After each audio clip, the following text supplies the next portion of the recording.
الحمد لله نحمده ونستعينه ونستغفره ونؤمن به ونتوكل عليه ونعوذ بالله من شرور أنفسنا ومن سيئات أعمالنا من يهده الله فلا مضل له ومن يضلله فلا هادي له ونشهد أن لا إله إلا الله وحده لا شريك له ونشهد أن محمدًا عبده ورسوله أما بعد فإن خير الحديث كتاب الله وخير الهدي هدي محمد صلى الله عليه وسلم وشر الأمور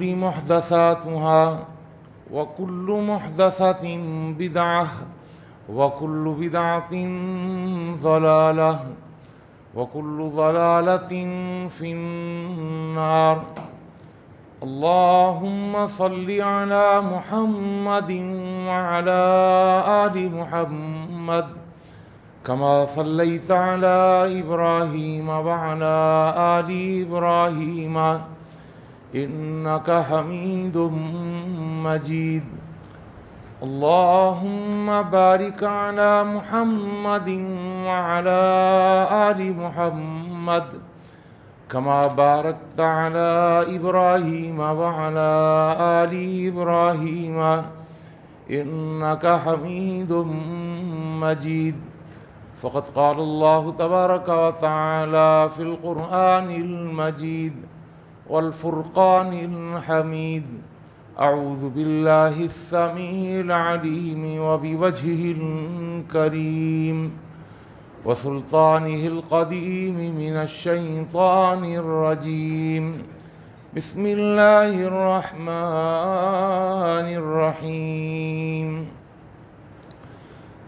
يا أيها الذين آمنوا من يرتد منكم عن دينه فسوف يأتي الله بقوم يحبهم ويحبونه أذلة على المؤمنين رب اشرح لي صدري ويسر لي أمري واحلل عقدة من لساني يفقهوا قولي سبحانك لا علم لنا إلا ما علمتنا إنك أنت العليم الحكيم اللهم انفعنا بما علمتنا وعلمنا ما ينفعنا وزدنا علما اللهم إنا نعوذ بك من علم لا ينفع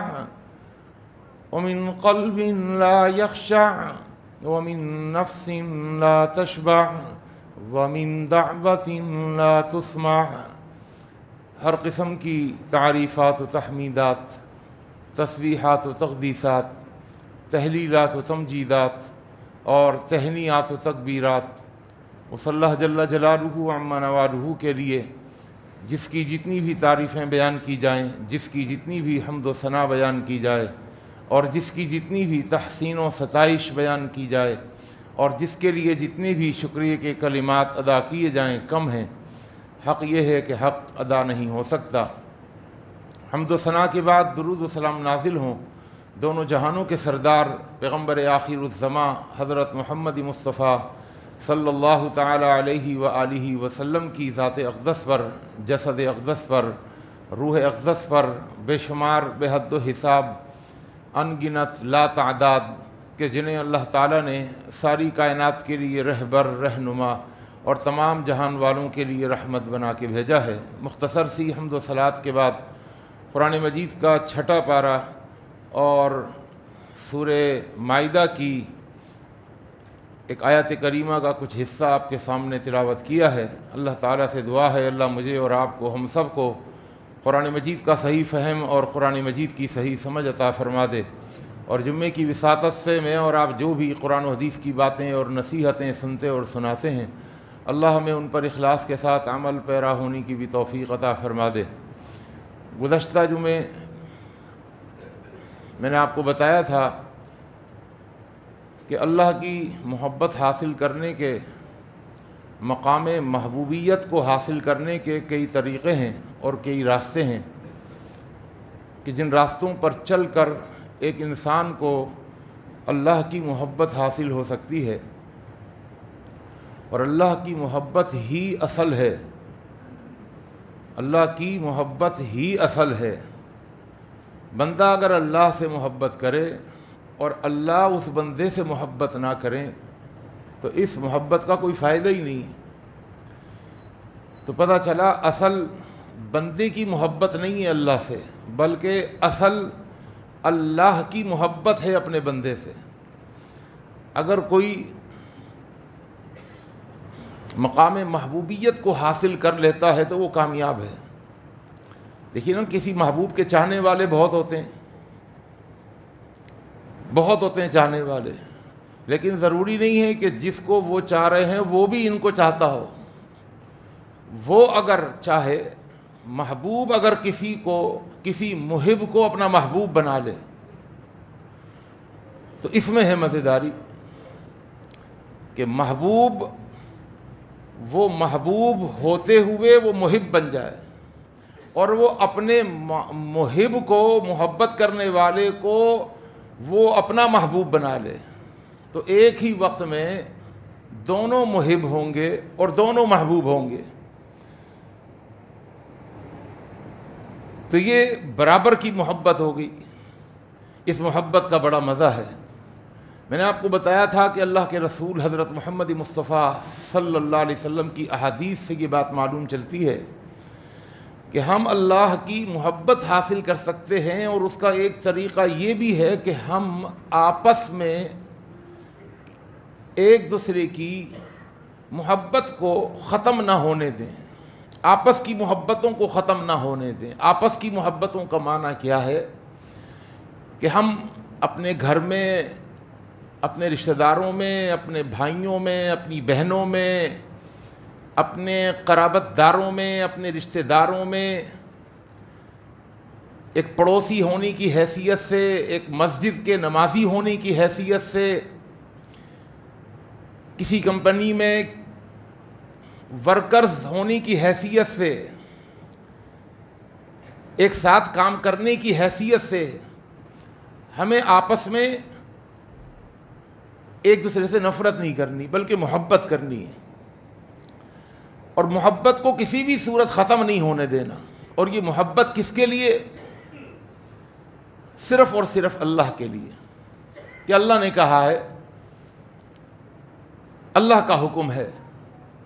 میں نے آپ کو بتایا تھا کہ اللہ کے رسول حضرت محمد مصطفیٰ صلی اللہ علیہ وسلم کی حدیث ہے صحیح مسلم کی کہ ان اللہ تعالی یقول یوم القیامہ این المتحابون بجلالی الیوم اظلہم یوم لا ظل الا ظلی۔ کہاں ہیں وہ کہ جو مجھے بڑائی دیتے ہوئے میرا کہنا مان کر آپس میں محبت کو ختم نہیں ہونے دیتے؟ الیوم اظلہم، آج میں ان کو اظلہم، اپنے عرش کا وہ سایہ عطا کروں گا، یوم لا ظل الا ظلی، کہ جس کے علاوہ میدان محشر کے اندر کوئی بھی سایہ نہیں ہوگا۔ آج بڑے اعزاز کے ساتھ اللہ ان کو کھڑا کریں گے۔ ایک اور حدیث میں آتا ہے، یہ حدیث ترمذی کی حدیث ہے، اس کا پہلا جملہ تو پچھلی حدیث کی طرح ہے کہ اللہ کے رسول صلی اللہ علیہ وسلم فرماتے ہیں این المتحابون، یقول اللہ تعالی یوم القیامہ، اللہ تعالیٰ قیامت کے دن فرمائیں گے این المتحابون بجلالی، کہاں ہیں میری عظمت کو اور میری بڑائی کو قائم رکھتے ہوئے ایک دوسرے سے محبت کرنے والے؟ لہم منابر من نور یغبطہم النبیون والشہداء، لہم منابر من نور، اللہ ان کو قیامت کے دن میدان محشر کے اندر نور کے ممبروں پر بٹھا دے گا. منابر من نور، نور کے ممبر. اچھا اب اس سے ہم کیا سمجھیں گے نور کے ممبر؟ آپ نے دیکھا ہوگا کہ کسی محفل میں کسی پروگرام میں اسٹیج لگتا ہے، یا ہم کہیں شادی ہال میں جاتے ہیں، وہاں ایک اسٹیج ہوتا ہے، اسٹیج کے اوپر کرسیاں رکھی ہوئی ہوتی ہیں، لیکن ان کرسیوں کے درمیان میں بہت ہی اعلیٰ قسم کے بہت ہی خوبصورت، وہ کرسیاں نہیں کہیں گے، اعلیٰ قسم کے صوفے رکھے ہوئے ہوتے ہیں.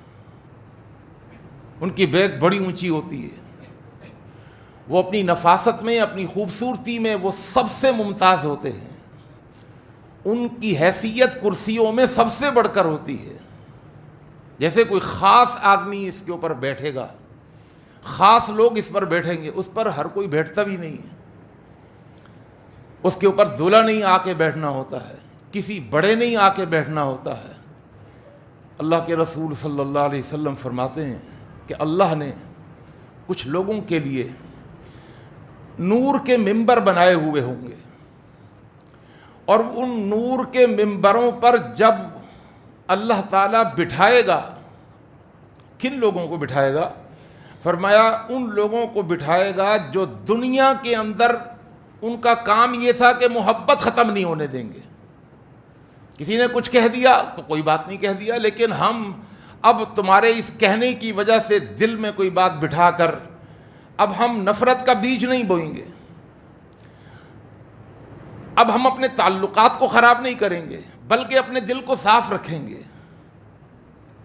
اللہ کے لیے معاف کر دیں گے، اپنے دل کو گندا نہیں ہونے دیں گے، اپنے تعلقات کو خراب نہیں ہونے دیں گے، اپنی محبت کو ختم نہیں ہونے دیں گے. محبت اسی طرح رہے گی، اگرچہ کسی نے کوئی زیادتی کر دی، ظلم کر دیا، کسی نے گالی دے دی، کسی نے بے عزتی کر دی، کسی نے نقصان پہنچا دیا، لیکن آپ اگر محبت کو ختم نہیں ہونے دیتے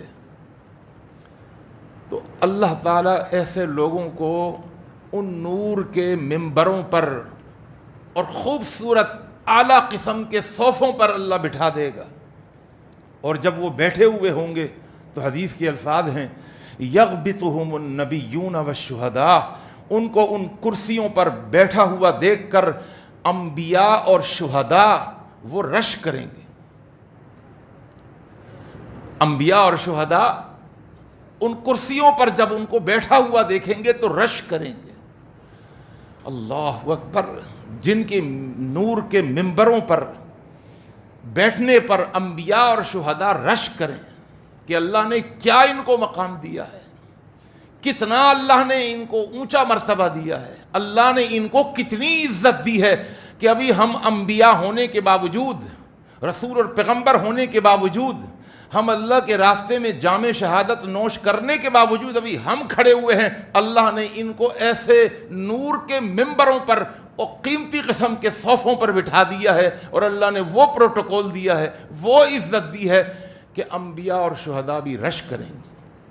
کاش ہم کو بھی ایسی کرسیاں ملیں بیٹھنے کے لیے. اللہ ان کو بھی عطا فرمائے گا، لیکن اللہ ان کو دکھائے گا انبیاء کو کہ میرے اس حکم کی تعمیل میں اپنی دنیاوی زندگی کے اندر محبت کو ختم نہیں ہونے دیا تھا انہوں نے، تو آج میں نے ان کے اعزاز میں تم سے بھی پہلے میں نے ان کو ممبروں پر بٹھا دیا، نور کے ممبروں پر. ایک اور حدیث میں آتا ہے، ابو داؤد کی حدیث ہے، اللہ کے رسول صلی اللہ علیہ وسلم فرماتے ہیں ان من عباد اللہ لاناسا، اللہ کے بندوں میں کچھ لوگ ایسے ہوں گے، کچھ ایسے ہیں ما ہم انبیاء ولا شہداء، کہ وہ انبیاء بھی نہیں ہیں اور وہ شہید بھی نہیں ہیں اللہ کے بندے. ما ہم بانبیاء ولا شہداء، انبیاء بھی نہیں ہوں گے، شہداء بھی نہیں ہوں گے، لیکن یغبطہم الانبیاء والشہداء، کل قیامت کے دن اللہ تعالیٰ جب ان کو عزتیں عطا فرمائے گا، ان کو جو نبی بھی نہیں ہیں، شہید بھی نہیں ہیں، یوم القیامت بمکانہم من اللہ، جب اللہ ان کو عزتیں عطا فرمائے گا تو فرمایا یغبطہم الانبیاء والشہداء یوم القیامہ بمکانہم من اللہ، جب اللہ کے رسول صلی اللہ علیہ وسلم نے یہ فرمایا کہ انبیاء اور شہداء رش کریں گے تو صحابہ نے پوچھا تخبرنا من ہم یا رسول اللہ، اے اللہ کے رسول آپ ہم کو خبر دیجئے، بتائیے من ہم، یہ کون لوگ ہوں گے؟ تو اللہ کے رسول صلی اللہ علیہ وسلم نے فرمایا ہم قوم تحابوا بروح اللہ علی غیر ارحام بینہم، یہ وہ لوگ ہوں گے کہ جو اللہ کے لیے ایسی محبت کریں گے حالانکہ اس محبت کے پیچھے کوئی خونی رشتہ بھی نہیں تھا۔ ایک تو خونی رشتے کی وجہ سے بھی محبت ہوتی ہے نا، خونی رشتہ ہے، رشتہ جو ہے وہ خونی رشتہ وہ کھینچتا ہے اپنی طرف، کہا کوئی خونی رشتہ بھی نہیں ہے، ان کے درمیان کوئی خونی رشتہ نہیں ہوگا، کوئی رشتہ داری نہیں ہوگی، لیکن بغیر کسی رشتہ داری کے، بغیر کسی قرابت داری کے بھی ان کی محبت کا یہ عالم ہوگا کہ یہ اللہ کے لیے محبت کریں گے، رشتہ داری سے بڑھ کر، قرابت داری سے بڑھ کر، خونی رشتے سے بڑھ کر، ایسے محبت کرنے والے۔ اور آگے فرمایا وَلَا أَمْوَالٍ يَتَعَاطَوْنَهَا، اور ان کی محبت کسی کاروباری لین دین کی وجہ سے بھی نہیں ہوگی کہ چونکہ بہت بڑا آرڈر پکڑنا ہے ان سے تو اس لیے اب ان سے محبت کرو، فرمایا نہیں، وَلَا أَمْوَالٍ يَتَعَاطَوْنَهَا، کوئی کاروباری تعلقات بھی نہیں تھے ایسے کہ جس کی وجہ سے، جس کو کہتے ہیں نا بے لوث محبت، بغیر کسی غرض کی محبت، اللہ کے لیے محبت، اتنا اپنے دل کو محبت والا بنانا یہ کوئی معمولی چیز نہیں ہے۔ ہاں اگر کوئی کرنا چاہے تو کر بھی سکتا ہے، 2-4 ہتھیار اٹھانے ہوں گے اس کو، بس 2 ہتھیار ہی اٹھانے کافی ہے۔ نمبر 1، پہلا ہتھیار خوش اخلاقی نہ چھوڑے کبھی بھی، خوش اخلاقی ایک بہت بڑا ہتھیار ہے، اللہ اکبر، یہ ہتھیار نظر نہیں آتا لیکن اتنا بہترین ہتھیار ہے، اللہ اکبر، اتنا بہترین ہتھیار، جہاں جائیں آپ کو یہ ہتھیار کام آئے گا۔ آپ گھر میں اس ہتھیار کو استعمال کر کے دیکھیں، گھر میں، میں میاں بیوی کے رشتے کی بات کر رہا ہوں، خوش اخلاق شوہر بنیے، خوش اخلاق بیوی بن کے دکھائیے۔ آج ہوتا یہ ہے کہ ہماری ساری خوش اخلاقی غیروں کے لیے، اور اپنے گھر کے اندر ہم بڑے بد اخلاق ثابت ہوتے ہیں، گھر کے اندر ہماری بد اخلاقی عروج پر ہوتی ہے، باہر ہم بڑے نرم ہیں، بڑے پولائٹ ہیں، بڑا ہمارا نرم مزاج ہے، لیکن گھر کے اندر ہماری ترش روئی، ہمارا چیخنا چلانا دھاڑنا، پورا گھر سر پہ اٹھایا ہوا ہوتا ہے، یہ نہیں ہونا چاہیے۔ بیوی ہونے کی حیثیت سے ہمیں خوش اخلاق ہونا چاہیے، شوہر ہونے کی حیثیت سے ہمیں خوش اخلاق ہونا چاہیے۔ اچھا، ہم خوش اخلاقی کو یہ بھی سمجھتے ہیں کہ جو ہمارے ساتھ خوش اخلاق ہے ہم بھی اس کے ساتھ خوش اخلاق ہیں، یہ کوئی خوش اخلاقی نہیں ہے بھائی۔ خوش اخلاقی کیا ہے کہ آپ کے ساتھ کوئی بد اخلاقی کے ساتھ پیش آئے، آپ اس کے ساتھ خوش اخلاقی کے ساتھ پیش آئے، یہ ہے خوش اخلاقی۔ کوئی آپ سے کٹے آپ اس سے جڑیں، کوئی آپ سے نفرت کرے آپ اس سے محبت کریں، کوئی آپ کے ساتھ سختی سے پیش آئے آپ اس کے ساتھ نرمی سے پیش آئیں۔ غلطی سامنے والے کی ہو لیکن وہ آپ پر چیخ رہا ہو چلا رہا ہو اور آپ اس کی غلطی کو اپنی غلطی مان لیں، اچھا بھائی میری غلطی ہو گئی یار معاف کر دینا۔ اور یاد رکھیے یہ کامن سینس کی بات ہے، گرمی کو ختم کرنے کے لیے ہمیں ٹھنڈک چاہیے نا، ٹھنڈک کو ختم کرنے کے لیے اس کے اپوزٹ جو اللہ نے چیز بنائی ہمیں گرمی چاہیے۔ ابھی سردیاں آئیں گی، سردیوں میں ہمیں کیا چاہیے؟ ہیٹر چاہیے سردی کو ختم کرنے کے لیے، گرمی کو ختم کرنے کے لیے ہمیں کولنگ چاہیے، اے سی کی کولنگ چاہیے، کڑواہٹ کو ختم کرنے کے لیے ہمیں کیا طریقہ کار ہے؟ کامن سینس سب جانتے ہیں، کڑواہٹ کو ختم کرنے کے لیے کڑواہٹ چاہیے؟ نہیں، ہرگز نہیں۔ کڑواہٹ کو ختم کرنے کے لیے مٹھاس چاہیے، مٹھاس کو ختم کرنے کے لیے کڑواہٹ اللہ نے رکھی ہے، یہ کامن سینس کی بات ہے۔ بھائی کہیں پر داغ ہو، دھبا ہو، سیاہی ہو، نجاست ہو، غلاظت ہو، ختم کرنے کے لیے کیا چاہیے؟ صفائی چاہیے، ستھرائی چاہیے، طہارت چاہیے، پانی چاہیے. یا پیشاب پر اور پیشاب کر دیں گے تو پیشاب صاف ہو جائے گا؟ نہیں، پیشاب اور بڑھ جائے گا. اللہ اکبر. تو آپس میں کوئی تعلق داری بھی نہیں ہے، کوئی لین دین بھی نہیں ہے، اس کے باوجود یہ محبت کو ختم نہیں ہونے دیتے. اللہ ہمیں ایسا محبت کرنے والا بنا دے. کل ایک میرے پاس فون آیا خاتون خانہ کا. وہ کہنے لگی مولوی صاحب کوئی دعا ایسی بتا دیجئے، میں اپنی زبان، اپنے منہ پر کوئی زپ لگ جائے میرے، مجھے بڑا غصہ آتا ہے، پھر میں خوب سناتی ہوں. میرے ساتھ ان کا رویہ ایسا ہے، میرے ساتھ بھائیوں کا رویہ ایسا، میرے ساتھ ان کا رویہ ایسا. بڑی دیر تک وہ باتیں کرتی رہیں. اتفاق سے کل میرے بھی دوپہر سے بڑا شدید سر میں درد تھا، بی پی ہائی تھا کس وجہ سے واللہ عالم. اور تقریباً 20-25 منٹ تک وہ اپنی سناتی رہیں. میں نے کہا ہر وقت آپ کو دعا چاہیے، کچھ دوا بھی لیجیے، دوا. میں نے کہا 2 ہتھیار اٹھائیں، ایک تو دعا بتا دی کہ یہ پڑھتی رہا کریں، دوا یہ بتائی. میں نے کہا 2 ہتھیار اٹھا لیں. پہلا ہتھیار خوش اخلاقی نہ ختم ہونے دیں. اور خوش اخلاقی کی ڈیفینیشن، اس کی تعریف، اس کی وضاحت، اس کی تشریح میں کر چکا ہوں. اور دوسرا ہتھیار ہے صبر. اس صبر کو لے کے چلیے. اپنے گھر کے اندر آپ اس کے اوپر تجربہ کر کے دیکھ لیں. بیوی ہونے کی حیثیت سے آپ دیکھیے گا، آپ صبر کیجئے اور خوش اخلاقی نہیں چھوڑیے. شوہر اگر آپ ہیں تو خوش اخلاقی نہیں چھوڑیے اور صبر نہیں چھوڑیے. صبر کسے کہتے ہیں؟ صبر کمزوری نہیں ہے. مجھے یاد ہے تقریباً کوئی 8 سال قبل میں نے صبر کے موضوع پر کچھ 6 جمعے پڑھائے تھے اور صبر کو بتایا تھا کہ صبر کسے کہتے ہیں. صبر ایک پاور ہے. صبر دبنے کا نام نہیں ہے. صبر ایک پاور ہے، ایک قوت ہے، ایک طاقت ہے. اندازہ نہیں ہے آپ کو اس طاقت کا. اس طاقت کو حاصل کرنے کے بعد وہ طاقتور کہتا ہے، وہ طاقتور ذات کہ میں تجھے اپنے ساتھ ملا لیتا ہوں. ان اللہ مع الصابرین. اللہ ہے صبر کرنے والوں کے ساتھ. صبر کا معنی روک کر کے رکھنا. صبر کا لغوی معنی ڈکشنری میں اس کا معنی ہے روک کر کے رکھنا. بہت کچھ بول سکتے ہیں لیکن روک کر کے رکھیں. مار سکتے ہیں لیکن اپنے آپ کو روک کر کے رکھیں. خوب سنا سکتے ہیں من کی لیکن روک کر کے رکھیں. اپنے عملی رویے سے سامنے والے کو سب کچھ سمجھا سکتے ہیں لیکن اپنے آپ کو روک کر کے رکھیں. اس کو کہتے ہیں صبر. یہ ایک پاور ہے. اللہ اکبر. یہاں تو بیان ہو رہا ہے کہ ان کے درمیان نہ کوئی قرابت داری ہے، نہ رشتہ داری ہے، نہ خونی رشتہ ہے، نہ کوئی تجارت، نہ کاروباری مسئلہ ہے. پھر بھی اتنی محبت ہے ان کی اللہ کے لیے.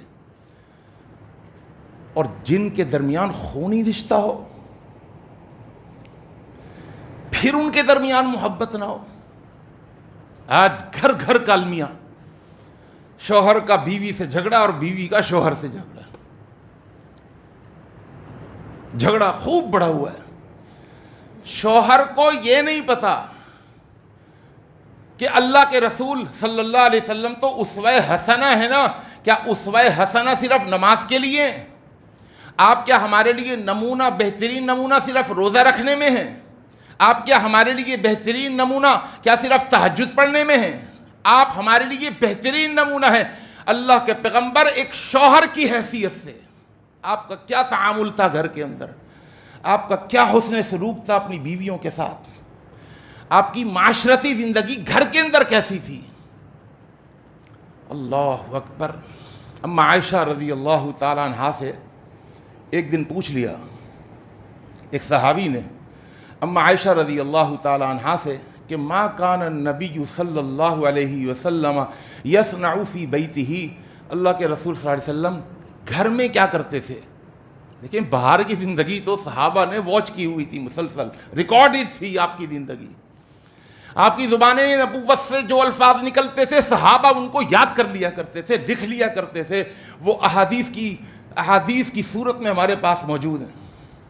صحابہ نے پوچھا اما عائشہ سے کہ آپ گھر میں بھی تو وقت گزارتے تھے، گھر میں کیا کرتے تھے؟ اللہ اکبر، ہمارے لیے آپ آئیڈیل ہیں، ایک شوہر کے لیے آپ آئیڈیل ہیں. آپ کو اللہ کے رسول صلی اللہ علیہ وسلم کو دیکھنا ہے کہ آپ شوہر ہونے کی حیثیت سے آپ گھر میں کیسے ہوتے تھے. اما عائشہ کا جواب سنیے گا. کہنے لگیں کان یکون فی محنت اہلہ. بس میں ایک جملے میں سمجھا رہی ہوں، اللہ کے رسول جب گھر میں ہوتے تھے نا تو اپنی بیوی کی خدمتوں میں لگے ہوئے ہوتے تھے. اور یہ ایسی ویسی حدیث نہیں، صحیح بخاری کی حدیث سنا رہا ہوں. فی محنت اہلہ، اپنی بیوی کی خدمت میں. آج کوئی کرے گا خدمت بیوی کی؟ جان نہیں نکل جائے گی بیوی کی خدمت کر. بیوی کی خدمت کیا کرنی ہے؟ میں ٹانگیں دبانے کی بات نہیں کر رہا بھائی، اب جا کے کہیں ٹانگیں دبانا نہیں. بیوی کی خدمت کیا ہے؟ مہنا کہتے ہیں گھر کے کام کاج کے اندر ہاتھ بٹانا. اوہو یہ ہمارا کام ہے مولوی صاحب، یہ تو بے عزتی ہو جائے گی. ہم گھر کے کام کاج میں ہم ہاتھ بٹائیں گے؟ کر کے دیکھیے ذرا اس نسخے کے اوپر عمل کر کے دیکھیے، اس حدیث کے اوپر عمل کر کے دیکھیے. وہ شوہر جو سمجھتے ہیں کہ ہماری بیوی جو ہے ہمیں رخ نہیں دیتی، گھر میں جھگڑے چل رہے ہیں، فساد چل رہے ہیں، تجربہ کر کے دیکھ لیں. آپ اپنی بیوی کے ہاتھ بٹائیں. وہ سبزی اگر کاٹ رہی ہو نا، بیٹھ جائیں. او بھائی اللہ نے آپ کو مرد بنایا ہے، آپ تو پہاڑ کو توڑ سکتے ہیں، اللہ نے اتنی طاقت دی ہے. وہ اگر گھیا یا ترئی اگر چھیل رہی ہے نا، بیٹھ جائیں. پیلر دوسرا لے لیں اپنے ہاتھ میں، پیلر سے آپ بھی اس کو پیل کرتے رہیں، آپ بھی اس کے چھلکے 2-3 آپ بھی ترئیاں چھیل کے اس کے ساتھ رکھ دیں، کٹوا لیں اس کے ساتھ دوسری چھری لے کر کے دیکھیں. اس میں کوئی چھوٹا نہیں ہو جاتا، اس میں کوئی بے عزتی نہیں ہو جاتی. کر کے دیکھیے آپ. اللہ کی قسم یہ وہ عمل ہے کہ جس کی وجہ سے آپ کی بیوی کے اندر جو شیطان نے نفرت ڈالی ہوئی ہے، جو دوریاں ڈالی ہوئی ہیں، وہ نفرت محبت سے بدلے گی، وہ اس کی دوری قربت سے بدلے گی. کر کے دیکھیے نا آپ. صرف نمازوں کے لیے آپ اسوہ حسنہ ہیں نہیں، گھریلو زندگی کے اندر بھی آپ ہمارے لیے اسوہ حسنہ ہیں. آپ ہاتھ بٹائیے اس کے کام کاج میں، اس کے ہاتھ بٹائیے. وہ محسوس کرے گی، اس کو محبت کا احساس دلائیے. یہ نہ ہو کہ آج احساس دلائیں اور پھر پیچھے سے آپ کو جواب ملے ہاں جمعہ ہم نے بھی سنا تھا، ہے نا. ایسا یہ نہیں، آج نہیں، ہمیشہ کے لیے ایسا بن کے دکھائیے. اس کے فائدے دیکھ لیں گے آپ. کر کے دیکھیں آپ اس کو اپنی زبان سے بتائیے کہ میں تم سے محبت کرتا ہوں، ہے نا. یہ آئی لو یو کا لفظ تو بڑا ہی بھیانک بن چکا ہے، لیکن اپنی بیوی کے لیے اس کو استعمال کریں. بیوی سے بولیں نا مجھے آپ سے محبت ہے، اظہار کریں. ہم کریں گے، وہ اس کو کرنا چاہیے. بھائی تمہیں نہیں کرنا چاہیے. آج گرل فرینڈ بنانے کا کس کو شوق نہیں ہے؟ شریعت کہتی ہے اپنی بیوی کو اپنی گرل فرینڈ بناؤ. بھائی دوست بھی بناؤ نا. اس کو صرف بیوی نہیں سمجھو، اپنا دوست بھی سمجھو. بیوی کو اپنا دوست. اور دوستی کے اندر ہنسی مذاق بھی ہوتا ہے، دوستی کے اندر ایک دوسرے کی خدمت بھی ہوتی ہے. اللہ کے رسول صلی اللہ علیہ وسلم کا ہنسی مذاق اپنی بیویوں سے.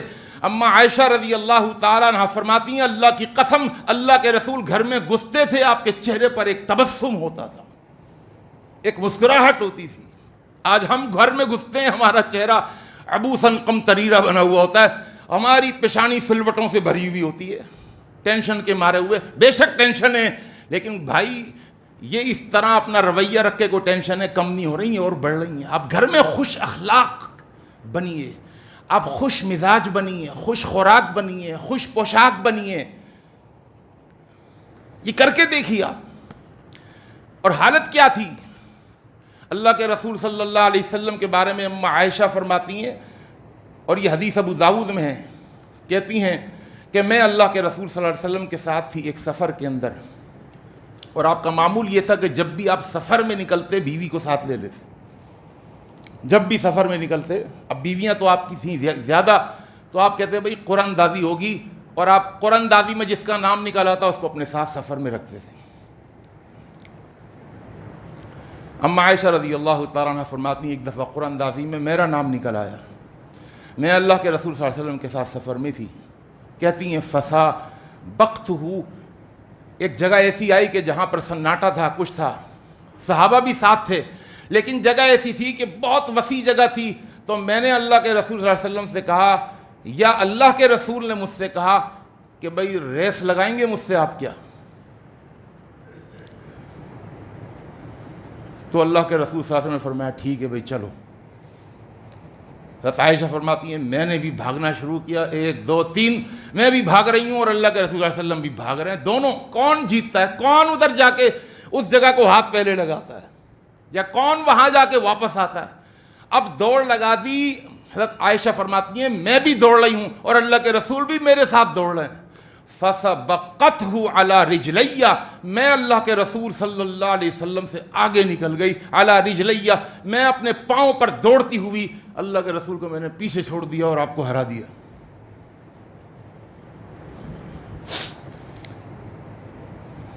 حضرت عائشہ کہتی ہیں میں بڑی خوش کہ ریس لگائی اور میں جیت گئی۔ فَلَمَّا حَمَلْتُ اللَّحْمَ، یہ وہ وقت تھا کہ جب میں ہلکی پھلکی تھی، دبلی پتلی تھی۔ فَلَمَّا حَمَلْتُ اللَّحْمَ، لیکن جب ایک وقت آیا کہ میرا جسم بھاری ہو گیا، تو پھر ایک ایسا موقع آیا، میں اللہ کے پیغمبر کے ساتھ تھی تو آپ نے فرمایا ابھی ریس لگانی ہے، میں نے کہا ٹھیک ہے، آج پھر ریس لگاتے ہیں۔ یہ کون ہے؟ یہ میاں بیوی ہیں۔ کون میاں بیوی؟ یہ شوہر کون ہے؟ یہ میرے اور آپ کے نبی، امام الانبیاء، شافع روز جزا، حبیب خدا، اتنی بڑی شان والے اللہ کے پیغمبر، لیکن شوہر ہونے کی حیثیت سے آپ اپنی بیوی کے صرف شوہر ہی نہیں تھے، ایک دوست بھی تھے۔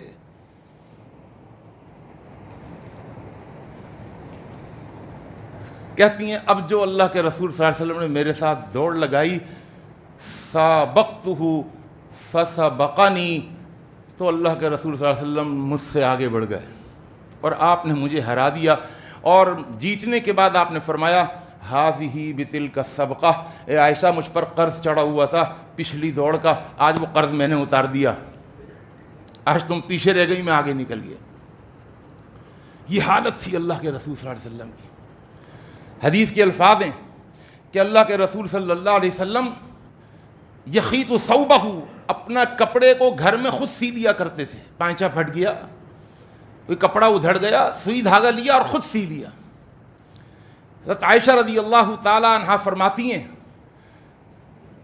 کہ اللہ کے رسول صلی اللہ علیہ وسلم کی گھر میں محبت کا یہ عالم تھا کہ آپ مجھے کوئی ایسی کھانا کھانے کے دوران ایسی ہڈی دیتے جس میں گوشت لگا ہوا ہوتا تھا، اور اللہ کے رسول صلی اللہ علیہ وسلم کو دستی بہت پسند تھی، بکرے کی دستی۔ آپ فرماتے عائشہ کھاؤ، میں اس ہڈی کو لے کر اس میں سے گوشت نوچ نوچ کے کھا رہی ہوتی تھی، تو اللہ کے پیغمبر صلی اللہ علیہ وسلم پھر مجھ سے وہ ہڈی لے لیا کرتے تھے۔ ثم یأخذہ فیدیرہ، یہ حدیث کے الفاظ ہیں اور صحیح مسلم کی حدیث ہے، فیدیرہ، اور پھر اس ہڈی کو آپ گھماتے تھے۔ عائشہ فرماتی ہے میں دیکھ رہی ہوں، میں اچھا خاصا کھا رہی تھی، مجھ سے ہڈی لے لی، فیدیرہ، پھر آپ اس کو ہڈی کو گھماتے تھے اور پوچھتے تھے بھائی تم نے کس جگہ منہ لگا کے گوشت کو نوچا ہے، کہاں منہ رکھا ہے تم نے اس ہڈی پر، گوشت پر کہاں منہ رکھا ہے؟ فیدیرہ، اس کو گھماتے تھے، حتی یضع فاہ علی موضع فمی، اور پھر اس کے بعد فرماتے ہاں یہاں تم نے منہ لگا کے کھایا ہے نا، آپ وہیں پر منہ لگا کر کے اس ہڈی سے گوشت نوچ کے کھاتے تھے۔ مجھے نفرت بڑھے گی اس سے۔ پانی کا پیالہ میرے ہاتھ میں ہوتا ہے، میں پانی پی رہی ہوتی ہے، آپ لے لیتے، اور پھر پانی کے پیالے کو بھی آپ کہتے اچھا یہاں منہ لگا کے پیا، آپ وہاں منہ لگا کر پانی پیتے تھے۔ اللہ اکبر۔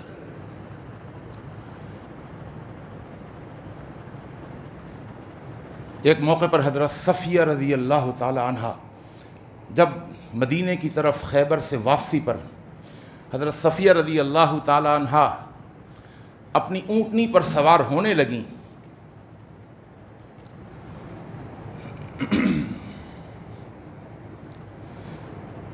تو حضرت انس رضی اللہ تعالیٰ عنہ فرماتے ہیں، اور یہ بخاری کی حدیث ہے، حضرت صفیہ کا قد تھوڑا چھوٹا تھا، حضرت صفیہ کا قد چھوٹا تھا، ایک یہودی کی آپ بیٹی تھیں، نامی گرامی یہودی کی بیٹی تھی، اور یہی وجہ جب اللہ کے رسول نے حضرت صفیہ سے شادی کر لی تو یہودیوں کی مخالفت میں جو شدت تھی نا اس میں کمی آ گئی، کیونکہ اس زمانے کے اندر یہ رواج تھا کہ جس قبیلے میں شادی کر لیا کرتے تھے نا وہ کہتے تھے کہ ہمارا داماد ہو گیا۔ آپ نے اس لیے بھی مختلف قبائل میں شادیاں کی، تو جب آپ نے حضرت صفیہ سے شادی کر لی تو ایک موقع پر حضرت صفیہ اللہ کے پیغمبر کے ساتھ تھیں اور قد چھوٹا تھا، تو حضرت صفیہ اونٹنی پر بیٹھنا چاہتی تھیں، لیکن آپ کا قد چونکہ چھوٹا تھا، آپ کو کوئی اسٹول چاہیے تھا، کوئی کرسی چاہیے تھی، کوئی چیز چاہیے تھی جس کے اوپر چڑھ کے حضرت صفیہ اونٹنی پر بیٹھیں۔ صحابہ کرام کا مجمع تھا، حدیث سنیے گا، حدیث کے الفاظ ہیں کہ اللہ کے رسول صلی اللہ علیہ وسلم نے جب دیکھا کہ صفیہ سے اوپر چڑھا نہیں جائے گا، فَيَضَعُ رُكْبَتَهُ فَيَجْلِسُ، اللہ کے رسول صلی اللہ علیہ وسلم بیٹھ گئے، عِنْدَ بَعِيرِهِ، اونٹ بھی بیٹھا ہوا ہے، اللہ کے رسول اونٹ کے ساتھ آپ بھی برابر میں بیٹھ گئے، اور بیٹھنے کے بعد فَيَضَعُ رُكْبَتَهُ، اپنا گھٹنا اس طرح آگے کر لیا حضرت صفیہ کے لیے کہ اپنا پاؤں میرے گھٹنے کے اوپر رکھو اور اونٹنی پر سوار ہو جاؤ۔ وَتَضَعُ صَفِيَّةُ رِجْلَهَا عَلَى رُكْبَتَيْهِ، صحابہ کہتے ہیں ہم دیکھ رہے تھے حضرت صفیہ نے اپنا پاؤں اللہ کے رسول کے گھٹنے کے اوپر رکھا، حَتَّى تَرْكَبَ الْبَعِيرَ، یہاں تک کہ اونٹ پر سوار ہو گئیں۔ فَلَمْ يَخْجَلْ الحبیب صلی اللہ علیہ وسلم من ان یرا جنودہ هذا المشہد، اللہ کے رسول نے یہ کرتے ہوئے خجالت سے کام نہیں لیا، کوئی شرمندگی سے نہیں کہ لوگ دیکھ کر کے کیا کہہ رہے ہوں گے کہ میں اپنی بیوی کو اس طرح سہارا دے کر اونٹنی پر بٹھا رہا ہوں۔ آ رہی یہ بات سمجھ؟ آج اگر کوئی اپنی بیوی کے لیے گاڑی کا دروازہ کھول دے اس کی سائڈ کا، کون کرے گا یہ جرت ہیں؟ اور اماں بھی بیٹھی ہوئی ہوں ساتھ، اگر بہنیں بھی ساتھ بیٹھی ہوئی ہیں، ایک مہینے تک تو سنتا رہے گا، وہ جورو کا غلام بنا ہوا ہے، پتہ نہیں کیا اس کے پیٹ میں اتار دیا، پتہ نہیں کیا کر دیا اس کے ساتھ، دروازہ کھولنا ہے اس کے لیے۔ اللہ اکبر، اللہ کے پیغمبر صلی اللہ علیہ وسلم کے اخلاق دیکھیے۔ آپ اپنی ایمان سے بتائیے، کبھی اگر آپ اپنی بیوی کے لیے، بیوی کے ساتھ آ رہے ہیں، باہر نکل رہے ہیں، کہیں جانا ہے، گاڑی کے قریب پہنچے، کر کے دیکھیے نا، یہ آپ تجربہ کیجئے، بیٹھنے سے پہلے دروازہ کھول کے اپنی بیگم کو آپ ویلکم کریں، کر کے دیکھیے، آپ اس کے فائدے دیکھیں گے، آپ وہ پانی پانی ہو جائے گی شرم سے، اس کا دل آپ کی محبت سے بھر جائے گا۔ آپ عزت دیں تو صحیح، کیا ایکشن کا کوئی ری ایکشن نہیں ہوگا؟ کیا آپ کے اس عمل سے آپ کو محبت نہیں ملے گی؟ کیا عزت دینے سے آپ کو عزت نہیں ملے گی؟ ہماری عقل سے اگر پوچھیں تو عقل بھی کہتی ہے نہیں، اس سے زیادہ عزت ملے گی۔ میں کیا کیا بیان کروں، بہت سارا۔ اللہ کے رسول صلی اللہ علیہ وسلم کی محبت گھر کے اندر جب میں نے پڑھنی شروع کی تو بہت ساری حدیثیں سامنے آ گئیں، اس میں سے میں نے ایک دو چار آپ کے سامنے رکھی ہیں۔ اللہ تعالیٰ سے دعا ہے اللہ تعالیٰ ان محبتوں کو قائم کرنے کی ہمیں توفیق عطا فرما دے۔ اللہ کے رسول صلی اللہ علیہ وسلم یہ حدیث سنا رہے تھے کہ کل قیامت کے دن اللہ تعالیٰ ان محبتوں کو قائم رکھنے والوں کو نور کے ایسے ممبروں پر بٹھائے گا کہ انبیاء اور شہداء رش کریں گے۔ پھر اللہ کے پیغمبر نے کہا فواللہ، اللہ کی قسم، ان وجوہہم لنور وانہم علی نور، جب اللہ ان کو ممبروں پر بٹھائے گا نا، وہ ممبر نور کے ہوں گے، وانہم علی نور، اور نور اللہ ان کے چہروں کو بھی نور کا بنا دے گا، ان کے چہرے نور سے دمک رہے ہوں گے، چمک رہے ہوں گے، اور یہ دمکتے اور چمکتے چہرے کے ساتھ نور کے ممبر پر، جب کرسیوں پر، جب صوفوں پر اللہ ان کو بٹھائے گا تو اللہ کے رسول صلی اللہ علیہ وسلم نے فرمایا، حدیث کا آخری جملہ، لا یخافون اذا خاف الناس ولا یحزنون اذا حزن الناس، یہ نور کے ممبروں پر بیٹھنے والے، ان کو خوف نہیں ہوگا جبکہ ساری انسانیت کو خوف ہوگا، ولا یحزنون، اور ان کو کوئی غم نہیں ہوگا جبکہ سارے انسانوں کو غم ہوگا۔ خوف ہوتا ہے مستقبل کا، غم ہوتا ہے ماضی کا۔ یار وہ نقصان ہو گیا، یار ایسا کر لیتے تو نقصان سے بچ جاتے، یوں کر لیتے تو یہ فائدہ ہو جاتا، یہ غم ہے۔ فرمایا لا يحزنون الناس، ان نور کے ممبروں پر بیٹھنے والے نورانی چہرے والے، ان کی حالت یہ ہوگی کہ جب سارے ڈر رہے ہوں گے یہ نہیں ڈر رہے ہوں گے، جب سارے غمگین ہوں گے یہ غم سے پاک ہوں گے۔ اللہم اجعلنا منہم، اللہم اجعلنا امثالہم، اللہ ہمیں بھی ان لوگوں میں سے کر دے۔ بھائی یہ باتیں صرف سننے کی نہیں ہیں، اگلے ہفتے تک، اگلے جمعے تک ذرا کر کے دیکھیے، گھر کے اندر ماحول اچھا ہو جائے گا انشاءاللہ، کوئی فائدہ ہوگا جمعے کا، تقریر کا، آپ کا آنے کا ماحول اچھا بنائیے، گھر کا بڑا خوبصورت ماحول بنائیے، خوش اخلاقی، زبان کو نرم کر لیجیے بالکل، کڑوے سے کڑوی بات سن کر میٹھے سے میٹھا جواب دینے کے لیے ایک ہفتے کے لیے آپ ٹھان لیں کہ یہ کریں گے انشاءاللہ۔ ایک ہفتے کے لیے تو ہم کر سکتے ہیں نا، اگلے ہفتے ساری آپ کسر اتار دینا، اگلے ہفتے ساری آپ کھچائی کر دیں، ایک ہفتے کی تو بات ہے، جو سنے کم از کم ایک ہفتے تک تو اس پر عمل کر کے دیکھیں نا، فائدہ ہوگا تو پھر اس کو کنٹینیو کر لیجیے گا، اور اگر دیکھیں کہ نہیں بیوی خراب ہو رہی ہے تو پھر آپ دوسرا طریقہ بھی انشاءاللہ بتا دوں گا، لیکن میں آپ کو یہ عرض کر رہا ہوں کہ آپ کر کے دیکھیے تجربہ، اس کے فائدے آپ کو ملیں گے۔ اقول قولی ھذا استغفر اللہ لی ولکم اجمعین۔ الحمد للہ نحمده ونستعینه ونستغفره ونؤمن به ونتوکل علیہ ونعوذ باللہ من شرور انفسنا ومن سیئات اعمالنا، من يهده الله فلا مضل له ومن يضلل فلا هادی له، ونشهد ان لا الہ الا اللہ وحدہ لا شریک له، ونشهد ان محمدا عبدہ ورسولہ۔ اللہم انصر من نصر دین محمد صلی اللہ علیہ وسلم واجعلنا منہم، واخذل من خذل دین محمد صلی اللہ علیہ وسلم ولا تجعلنا منہم۔ عباد اللہ رحمکم اللہ، ان اللہ یأمر بالعدل والإحسان وإیتاء ذی القربى وینہی عن الفحشاء والمنکر والبغی یعظکم لعلکم تذکرون۔